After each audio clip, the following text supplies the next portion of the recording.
Hey, what's up, guys, and welcome back to my reading journey. Hope we're all absolutely fantastic, and today, as usual, we're going to continue the book by Cicero on the ideal orator. It's going to be the 13th part of the third book, so let's get started.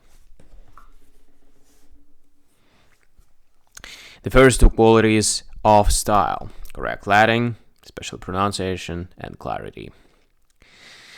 Still, every aspect of refined diction, though it can be polished by a knowledge of grammar, can nonetheless be developed by reading the orators and the poets. For almost all of the ancients, though they were not yet able to impart distinction to what they said, express themselves very well. And people who have become accustomed to their language cannot fail to speak anything but correct Latin, even if they should try. This is not to say that we should employ the words that are not employed in normal usage anymore, except sparingly, for the sake of imparting this distinction to what we say, as I will point out later. But in the employment of words in common use, you will be able to use the choicest among them if you have thoroughly and devotedly immersed yourself in the writings of the ancients. But in order to speak correct Latin, we must not only be careful to utter words that no one might justifiably criticize, and to use them in the proper case, tense, class, and number, so that there is no confusion, want of agreement, or incorrect order.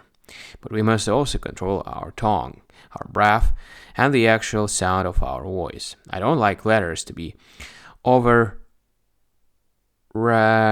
reticulated with too much affectation, and I don't like them to be obscured by being pronounced too carelessly. I don't like words to sound thin by being pronounced with too little breath, and I don't like them to be puffed up and uttered, as it were, with too full and heavy a breath.